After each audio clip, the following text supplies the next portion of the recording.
Welcome to the Rewilded Human podcast, where Dr. Lucille and Lynn will tackle your most difficult and intimate questions with candor, tough love, and a little dash of humor. In today's episode, the first time I tried carnivore, it was because my gut issues had flared so badly that it was hard to leave the house. Yeah. And I had read about people doing carnivore. I thought it was absolutely crazy. Mhm. And like, how can you be healthy without plants? Yeah. So I did carnivore for 30 days and my gut issues were the best they had ever been in my life. I mean, I felt normal. And like you said, Maili, like often gluten can be worse for you than sugar. Yes. We'll blame sugar first, but often the reaction that people get from gluten can be actually much more severe. But when we wake up with sunrise, we are getting that signal from the sun that has certain colors present as it rises, which is infrared, red, and blue light. And that blue light tells our brain it's morning. It's time to wake up. It's time to have cortisol slowly rise, give us energy and motivated and ready for the day.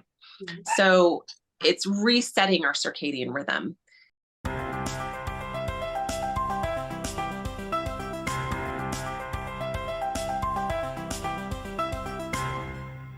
Hello, everyone, and welcome to episode 48 of the Rewilded Human podcast. I'm here with my beautiful co-host, Dr. Lucille, and we have a very special guest for you guys today, and I'm actually super excited. This is my friend, Maili Costa, and we know each other for quite a long time. We've been following each other on Instagram, and Maili is a health and nutrition coach, and she's like a biohacker extraordinaire, right? And we have so much in common. I always say she's like my lost twin from another world because she's like the person that is closest to exactly how I live my lifestyle, eating seasonally, eating mostly carnivore, all the biohacking tools and the grounding and the hiking and, all the things in nature. I mean, we have so much in common. So welcome, Maili. So happy to have you here with us. Thank you so much. I'm so happy to be here. Thank you.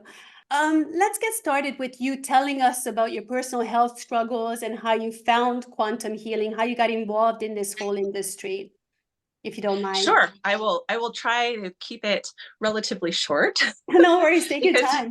My health struggles really go back to when I was a very small child. I have always had really chronic, sometimes debilitating gut issues that I kind of got the generic diagnosis of IBD, IBS, and no one could ever really figure out how to help me. My pediatrician, when I was a kid, told my mom to put me on the white food diet. So basically the brat diet, the bananas, rice, applesauce, toast. He said, anything that's white, just feed her that.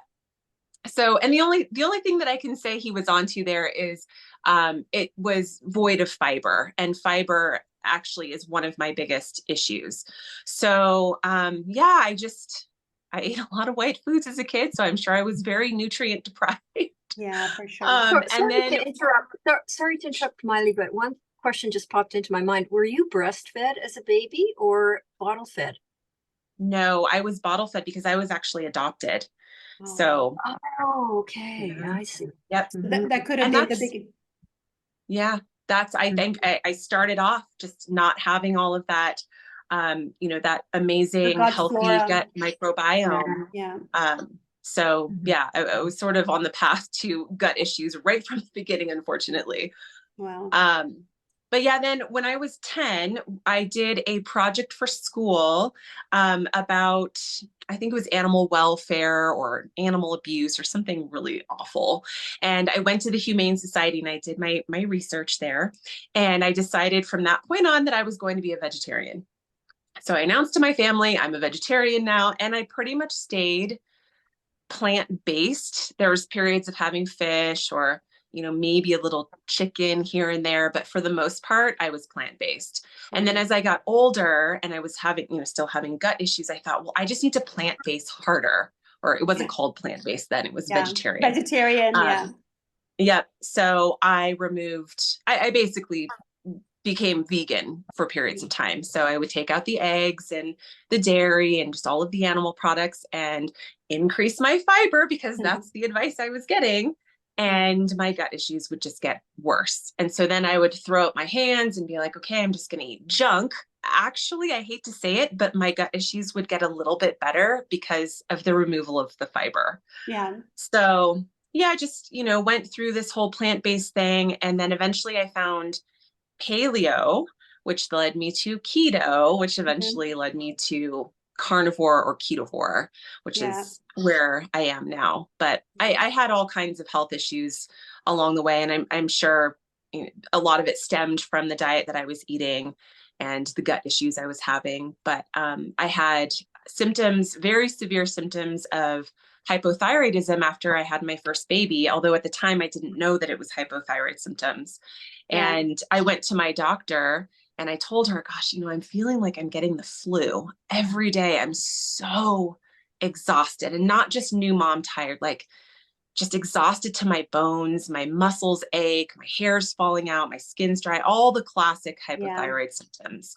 And so she had me drink a little cup of water.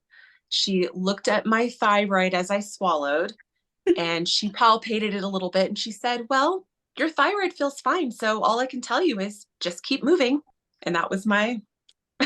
Oh, it's okay. I've had the exact same thing with my thyroid. Like it's almost our stories are identical. Same thing with the vegetarianism, the progression, with the paleo, with the keto, with the keto carnivore, the carnivore. I mean, I've been through it all, and so I can totally relate. So when you finally arrived, I mean, it kind of happens the same way. Like when we're vegetarian and we think it's not working, we need to become stricter and stricter and stricter. We also make this mistake when people go carnivore. Do you find that people Yes. need to go stricter and stricter and stricter? I mean, I was a part of the organizers, one of the organizers for the first ever carnivore retreat 5 years ago now. And there were people there that were so carnivore that they couldn't even eat anything but like raw brain, lamb brain and nothing else because they reacted to everything else. So I think it's so important that whatever you're doing, you need to kind of vary your diet. Did you find that? Absolutely. Because, I the first time I tried carnivore, it was because my gut issues had flared so badly that I mean, it was hard to leave the house. Yeah. And I had read about people doing carnivore. I thought it was absolutely crazy. I'm Hmm. like, how can you be healthy without plants?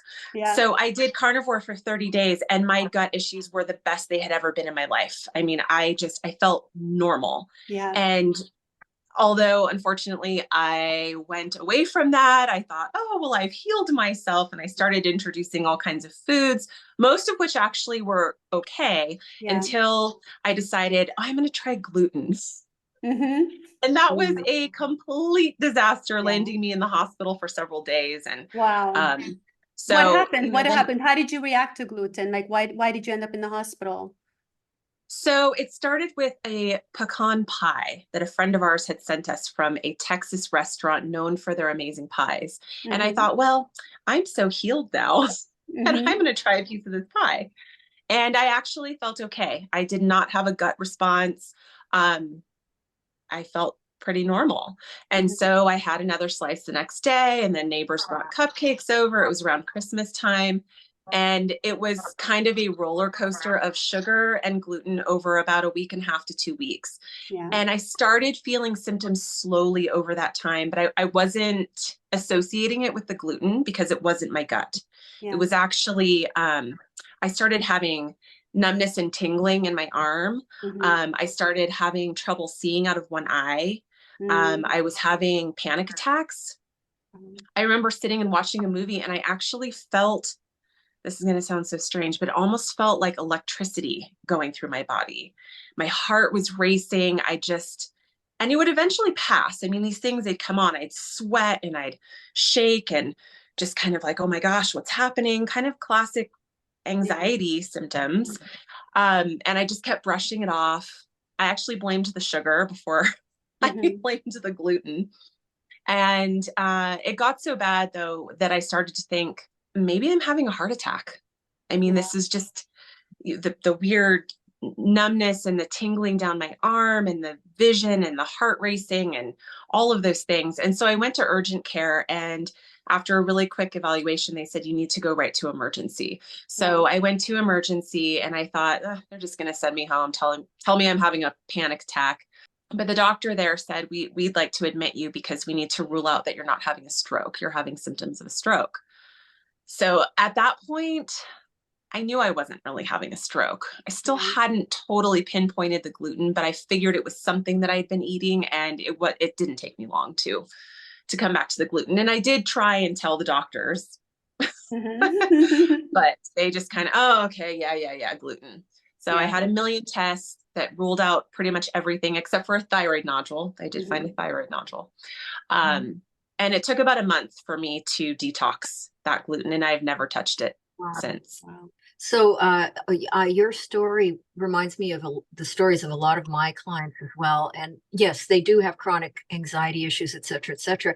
They think they're having a heart attack. They go to emerge and everything comes back negative, no problems. It's probably that you're just under a lot of stress. And they continue to have their anxiety symptoms over and over again. And I am one of the few, I think, psychiatrists who actually tells people to really reflect on their diet. And I will tell people, you know, if you haven't found the source of your anxiety, you need to eliminate gluten, you know, dairy, for a while, and just see if your symptoms improve. And for some people, it is amazing how their symptoms do improve, and they have a hard time believing it. Yeah. But it's true, right? You always go to the source. Right. It is. Food. It's hard to believe that something that you're eating that, you know, it feels like everybody eats could be causing symptoms like that. My son still doesn't want to totally believe it, but it does affect him. And like you said, Maili, like often gluten can be worse for you than sugar. You know, we'll blame sugar first, but often the reaction that people get from gluten can be actually much more severe. Yes, I totally agree. So when you do your coaching, Maili, is this the first thing that you start? Like, do you address, because I know, you know, environment is also huge for you, and I totally understand that, and I think it's absolutely crucial for our well-being. Do you start with diet, or do you start with the environment first? In an ideal situation, I would start with environment, but this is something that people aren't so familiar with, and I think it's harder for them to accept and grasp. So I would say 99% of the time we're tackling diet first. So that really depends on where the person is. I want to meet the person where they are. It's not like I'm going to say to someone who's eating 300 grams of carbs to suddenly go carnivore. I think that's a little... of course. What would be like a first step for you? Would you evaluate their diet, have a look at what they're having, and then try to get rid of the worst culprits, or what would be the first step? So if I have somebody that is eating kind of a standard American diet, we'll say, we will start with eliminating the highly processed foods. So the crackers, the chips, the cookies, the junk food. And I will have them focus on whole foods, but without eliminating any vegetables or fruits or anything like that. I encourage them to focus primarily on meats and fish and eggs and dairy if they tolerate it. And then as we move along, we'll slowly start to bring the carbs down. And we'll start with the ones that maybe they don't care as much about. You know, if they hate broccoli, get rid of the broccoli. If you don't like certain fruits, you absolutely do not need to keep those fruits in. And I like to do a very slow step down if someone is really that high in carbohydrates. So I might have them reduce their carbs by 25 grams per day, but we'll keep them at that level for an entire week. Then the next week we'll go down another 20 to 25 grams. And at the end of each week, we'll check in, and I just ask them, hey, how are you feeling? Let's do a head to toe. So we start at the head. And how's your head feeling? Are you having headaches? You know, how's your vision? How's the puffiness under your eyes? Whatever it is, whatever symptoms they've talked about that are in the head, we work down through the neck, the shoulders. So we're going through all the joints, the muscles, and just until we get to the toes. And it's kind of a quick thing. But it's been interesting for people because no one really does that. And they kind of tune in and they'll say, oh, well, yeah, my eyes aren't as puffy anymore. And gosh, yeah, you know, I had some postnasal drip, but I'm not feeling that now. Or, you know, we go down to the abdomen. Well, I haven't had diarrhea, or my constipation has improved. Just things like that maybe they haven't even really thought about until we do their head to toe. So, and then I ask them to do that on their own, you know, even every day if they can. Yeah. Not everybody wants to, but I find it a little bit meditative. It can be very, very quick, and it's just a nice way to tune into your body and really see what's going on there. Yeah. So, Maili, as you're helping them decrease their carbs, are you having them up their, say, protein? Is that how it works? It will depend on where they are. So if they were under eating protein, then we'll slowly be bringing the protein up. But I actually will focus more on the balance between the carbohydrates and the fats, since those are our energy sources. So if we're reducing the carbs, we may be, and again, it depends on where they are with their fats. If they were under eating fats, like many of us do at some point, Yeah.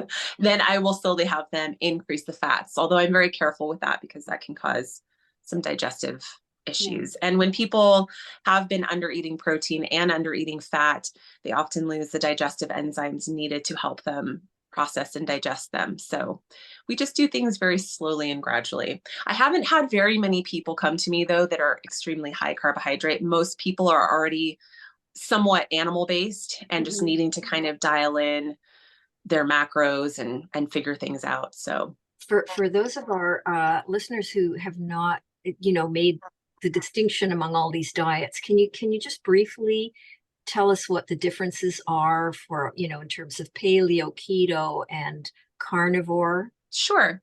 So paleo it's looking at a diet in a Paleolithic style. So looking at what our ancestors probably would have eaten, which would have been whole foods, not the processed stuff that we're used to eating. So a standard paleo diet will include root vegetables, leafy greens, fruits, no grains, no dairy. I think they include nuts and seeds. Some honey, usually honey. Yes. Yes. Honey, maple syrup, anything like that that's considered more of a whole food. Meats, eggs, fish.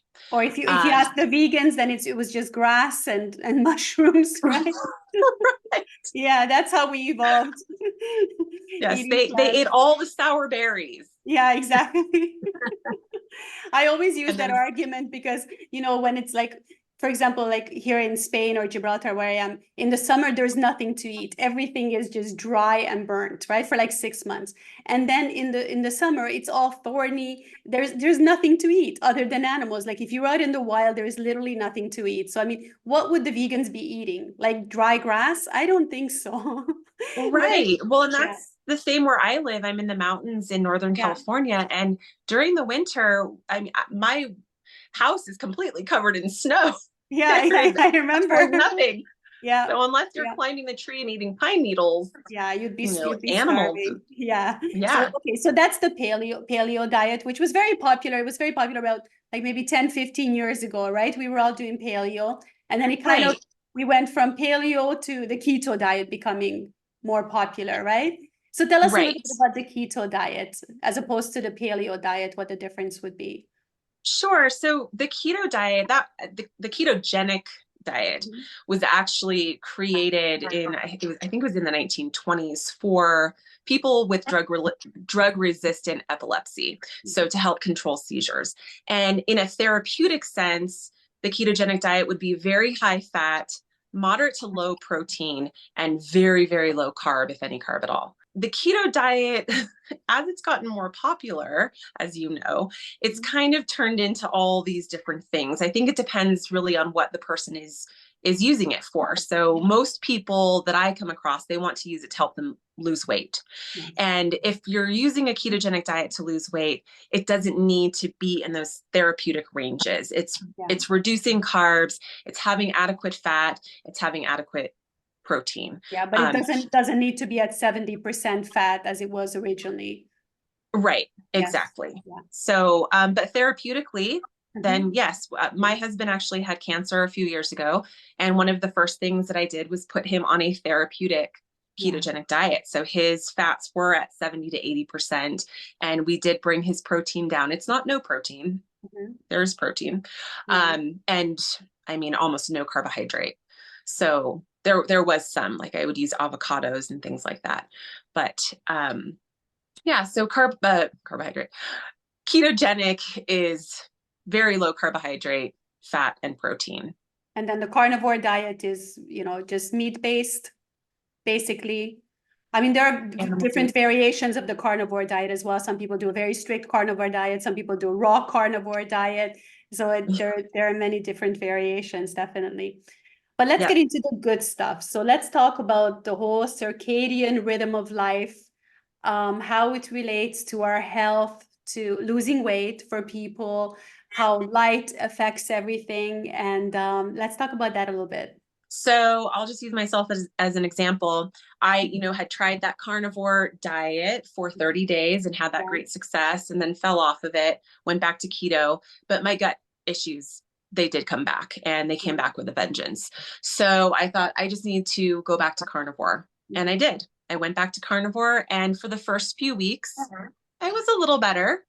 But I never fully healed, not like the first time. I continued having gut symptoms. And so I played around with macros. I lowered my fat. I raised my fat. I took digestive enzymes. I did, all of the kind of basic things that you would do to help improve digestion. And none of it was helping.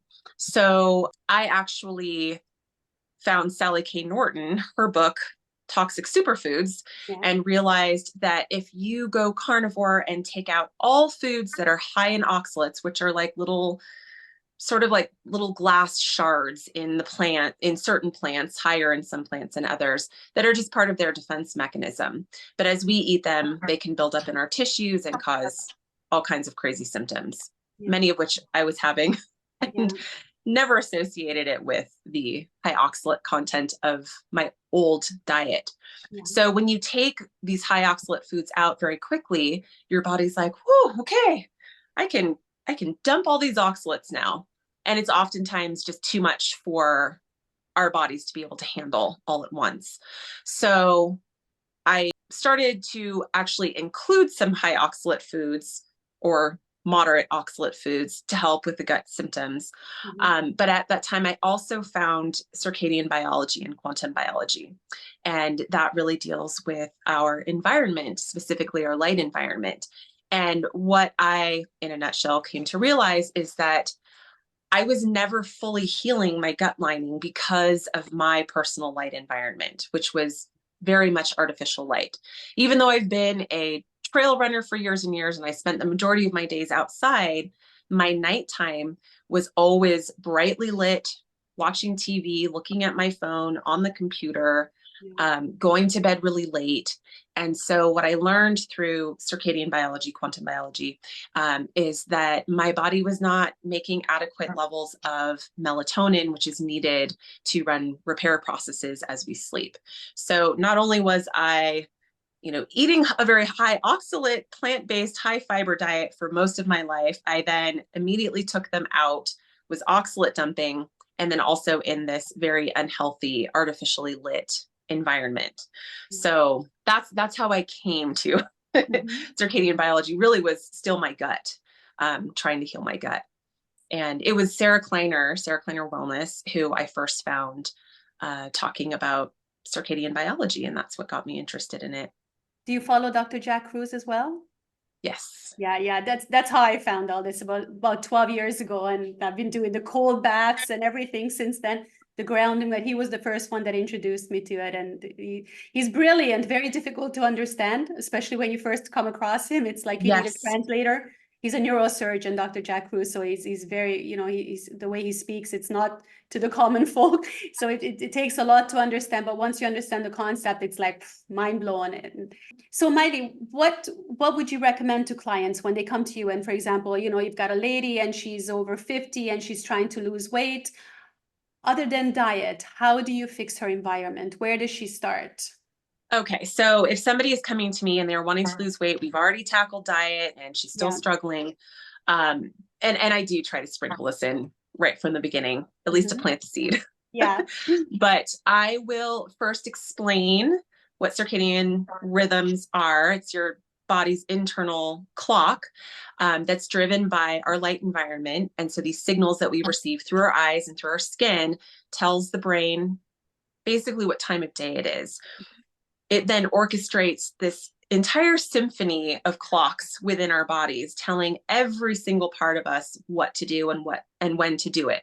So our body does certain things at very specific times during the day. What I would first have somebody do, and this is kind of the hardest part for most people, is to start waking up with the sunrise. Yes. And for some people, they're early birds naturally and they're awake with the sunrise, and this isn't an issue. But I find that more people struggle to wake up with sunrise. And sunrise changes throughout the year and depending on where you live. So at sometimes it's very, very early, as we know. And then after the time change, it can be much later.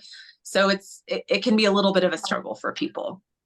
But when we wake up with sunrise, we are getting that signal from the sun that has certain colors present as it rises, which is infrared, red, and blue light. And that blue light tells our brain it's morning. It's time to wake up. It's time to have cortisol slowly rise, give us energy and motivated and ready for the day. So it's resetting our circadian rhythm. Most of us, though, wake up and we use our cell phones as our alarm clock. And so the alarm goes off and we pick up the phone and we are blasted with bright blue light, which is basically the same kind of light that we receive in the middle of the day, say noon. That intensity of blue, that brightness, it's telling us, okay, we're already supposed to be awake. So when we look at that phone and we get that shock of light, it's kind of, I always tell my clients, it's kind of like taking a triple espresso shot. It's like you're getting slapped in the face and just woken up immediately. There is no slow rise of cortisol. It's this spike of cortisol. And so already we've started the day a little bit stressed out. So I will first have them see sunrise, and then we will go into talking about UVA rise. When UVA appears, which is after the sun is above 10 degrees in the sky, we have UVA, and UVA starts signaling all kinds of hormone and neurotransmitter production. And, for my ladies who come and they're having hormone imbalance, they're having trouble sleeping, they're having trouble losing weight, I tell them UVA rise, which is maybe about an hour and a half, hour and 20 minutes. That's your magical time. So after you've gone out and you've seen sunrise for, I say, a minimum of 3 minutes, but the longer the better. Come in, have your breakfast, do your morning routine. And then if you can, get back out into UVA. And in an ideal situation, that would be maybe a walk around the neighborhood or just sitting and exposing some skin, no sunglasses, no contacts, no glasses if possible, and just let yourself absorb that UVA so that your body knows it's time to make our hormones and our feel-good neurotransmitters, and that will actually set us up for a good night of sleep that night. And then, sorry, to just clarify there. So how long should a person expose themselves to these two different light sources? Like, would it be, in a busy schedule, like how much time would you need? Okay. So someone with a busy schedule, if you can get out for 30 seconds, that's better than nothing. You're still receiving that light. That's great. If somebody is really dealing with a chronic illness or, chronic fatigue, weight issues, hormone issues, I'm going to encourage them to be out there as long as they possibly can manage. So that whether that's 30 seconds or the entire hour of sunrise, it really depends on the person's schedule and what they have going on with them. But if it is for therapeutic purposes, then I strongly encourage people to try and get closer to that hour mark. And that would be for sunrise, UVA, UVB. It's a slow workup to it, but really just being outside as much as possible during the day. If somebody is really busy, they're waking up and they're getting kids ready for school, they're going to work, if you can roll your window down in the car, you're still getting that benefit. If you can take a 5-minute break at work and step outside, you're still getting benefit. Your body is still receiving that signal, and it's letting your brain tell your body what it should be doing right at that time. So that's. Yeah. So even small amounts are much better than nothing. So even if you can get out there for 30 seconds, it's better than nothing. And yes. then how would you continue throughout the day? So UVB is what appears next. And most people know that we make vitamin D from sun exposure. I'm finding that many people don't know that it's specifically UVB that triggers the vitamin D production. So, but UVB it's an intense ray of light. And so it's something that needs to be gradually built up to. And it really also depends on your skin type. So the more fair your skin is, the more you're going to need to slowly and gradually work up to your UVB exposure. And the way that I have people start to do this, we call it building a solar callus, is in the spring. Well, and again, it depends on where you live, but most of us, unless you live at the equator where you have UVB year round, most of us will have UVB actually disappear from our atmosphere for a period of time. So for me, in the mountains, Northern California, I lose UVB sometime in November, and it doesn't reappear until about the middle or end of January. So for me, I will start going out, exposing my skin during UVB, which is generally, it's the middle of the day for about 4 hours. So I start going out in January, seeing my sunrise, seeing UVA. Those are prepping my skin. It's telling my body we need to prep the skin to be prepared for UVB. So continue with my sunrise UVA exposure, and then I will slowly start going out during UVB rise. But you, and that will you be slather toxic sunscreen all over your body first. No. You put on your sunglasses and sunscreen and a big hat. No, that's not how you do it. Then tell us how you do it. So we leave the sunglasses at home, leave the sunscreen at, inside, and go out and expose as much skin as you can. For me in January, it's very, very cold. So I'm usually just pulling my sleeves up and, maybe opening my shirt a little bit, getting the collarbone and face. And I will do 5 minutes or until I start to see a pinkening, an erythema effect, the pinkening of the skin. So it's not a burn, but you kind of see that mottled pink on the skin. That's your sign that it's time to get out of the sun. And at that point, if I'm still going to be outside, I will put on the big hat or, cover up, put a scarf on, cover my arms, but no sunscreen and no sunglasses.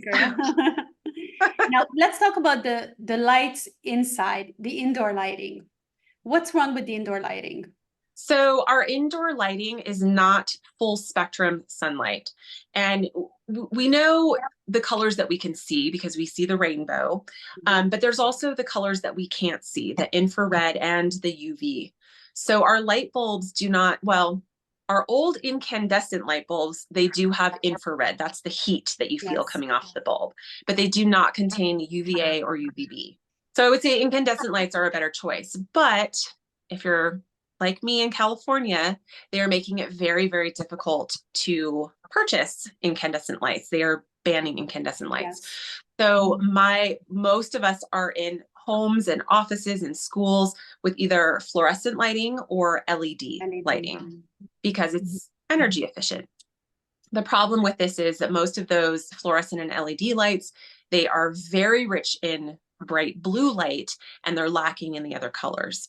And so again, kind of like seeing our phone screen, when we are inside under artificial light, we're only getting one signal, that it's one time of day because we're only getting this, very limited spectrum of light. The other issue with the indoor lighting, and especially with LED and fluorescent, is there is a flicker that is not visible to the naked eye for the majority of people, although I am very sensitive so I can see it. In some bulbs. But if you take your cell phone and you record these LED and fluorescent lights and even some incandescent, if you record on slow motion and then you look at the recording, you can see the flicker. It will come out. Boom, boom, boom, boom, boom. So even though our naked eye can't see this flicker, our nervous system perceives it and it's stressful. So there's people who, like me, for example, I spent almost the entire day in my daughter's high school gym for a volleyball tournament under these really horrific bright LED lights. And I did not have my blue blockers, although I found my blue blockers don't actually help in this situation. The flicker bothers me so much that I find it hard to focus. I can't see as well, and I get an excruciating headache. So the entire day I had a headache. The entire night I had a headache, and I know that it's from the light. My daughter's also really sensitive to it. But there's people who are so sensitive it can create a feeling of anxiety and just almost feeling sick, just unwell. And then once they get out into natural light again, they start to feel these symptoms just slowly dissipate. And it can be from the actual color of the light, but also that flicker from the light.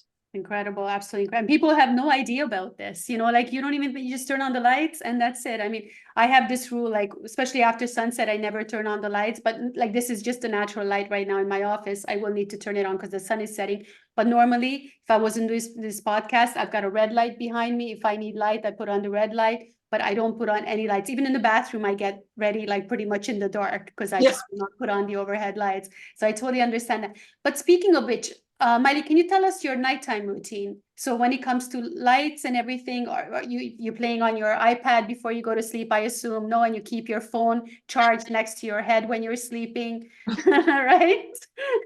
So my nighttime routine has drastically changed. I was a lifelong self-proclaimed night owl, which I now understand is very, very rare. Most people are not naturally just night owls, but I used to go to bed. But tell me how I can become, pardon me? Carrie Bennett was talking about this, about night owls. I'm not sure if you're familiar with Carrie Bennett. She's amazing. And she was actually my Jack Cruz translator. She is phenomenal at translating all of that really heavy quantum biology science information and really putting it into layman's terms so it's easier to understand. She is really amazing. But anyway, she was having a conversation recently about night owls, and she said, there are a few in the world. There's not many. But I thought I was. I had always gone to sleep. 11 o'clock p.m. was early for me. It was usually well after midnight, and then I would have a hard time waking up in the morning. I would watch TV when my kids were young because I felt like that was my only quiet time. That was my time to myself where no one was going to bother me. So I would watch a show or a movie. I would look and shop on the internet. Back then it was before social media, but eventually then it was scrolling social media or doing any work that I had to do.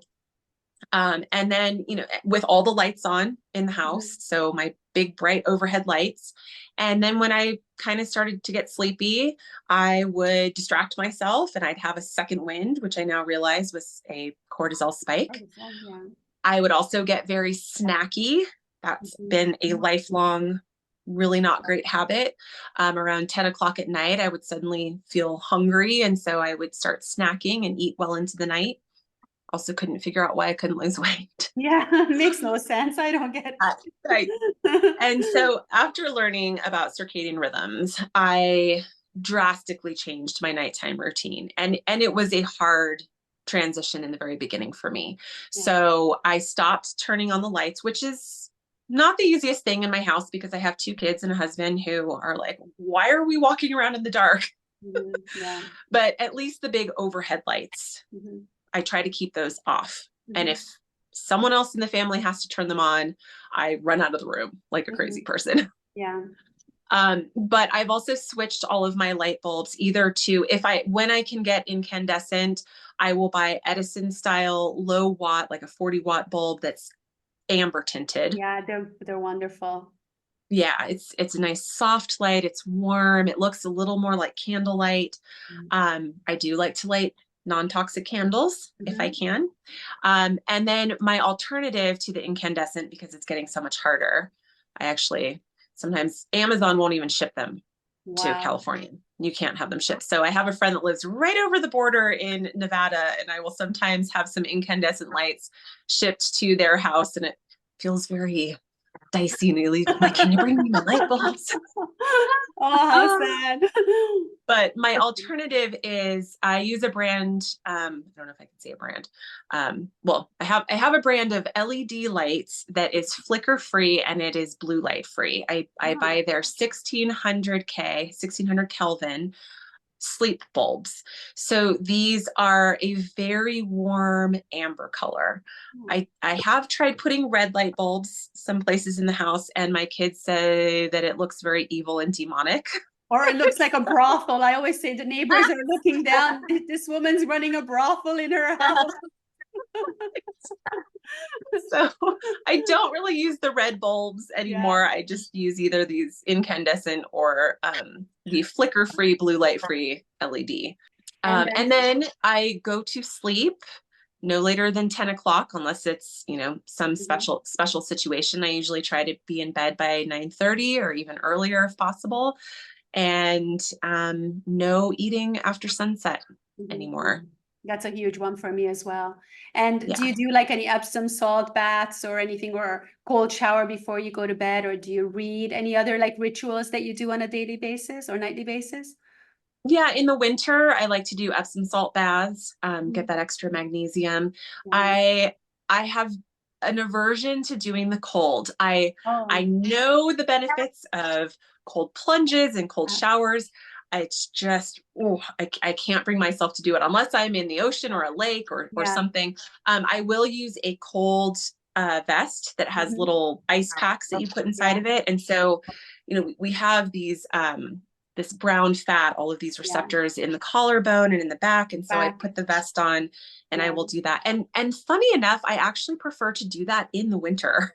Well, that's really interesting. Very interesting. But I think even the cold plunges, they're not for everyone. And for some people, it raises their cortisol too much. So, it's not a one size fits all. I think it's great for some people. I love it, even in winter. I enjoy it so much, but it invigorates me. But for some people, it doesn't have the same effect. So I think if your body naturally has an aversion to it, then maybe it's not for you. And maybe this is plenty. That's all that you need to do.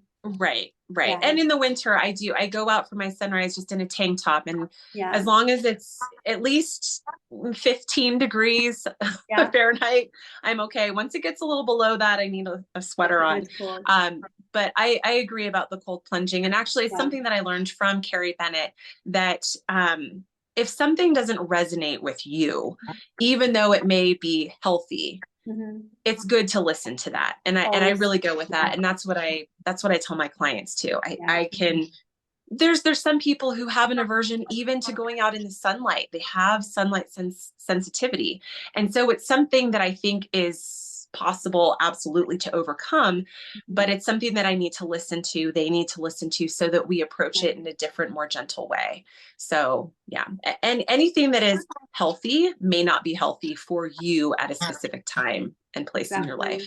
And we've talked about this, that there is no one size fits all, and how we are both kind of flexible with our diets as well, with like, while we're doing like a keto carnivore type of diet, but we are open to trying new things or eating seasonally, perhaps some fruits that are growing in season locally, and that's fine as well. So I think you need to have some kind of flexibility. You cannot be just, it's my way or the highway, and everybody has to do exactly the same way, because we are all individual and we are all different. Right? Absolutely. I mean, we all have different paths and have had different experiences, and our bodies have gone through different things, and even something that doesn't work now, it may work next year or next month.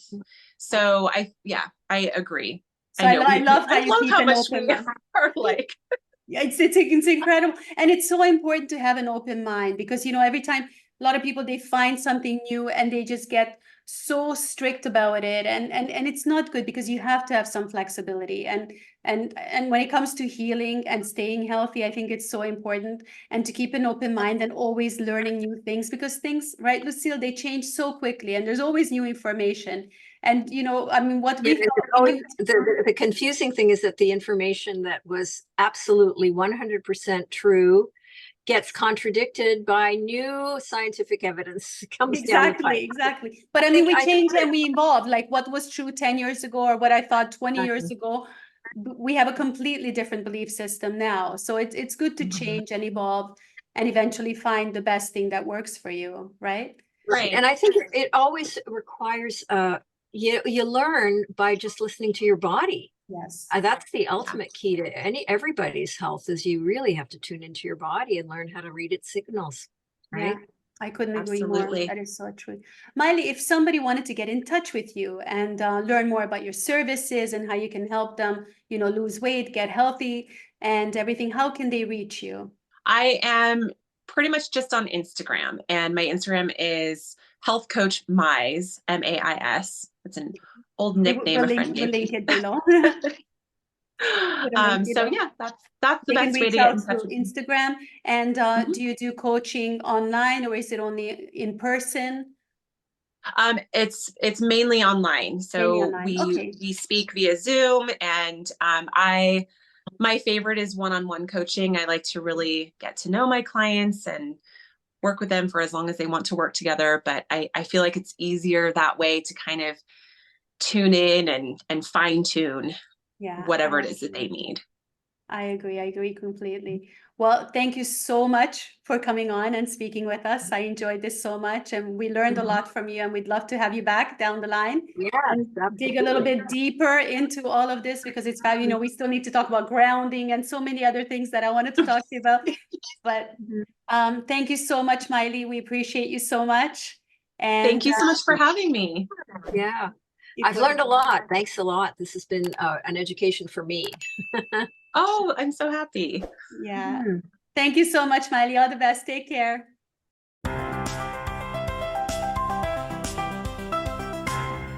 Please be aware that Lynn and I are here to provide insights, advice, stories that are for educational and entertainment purposes only.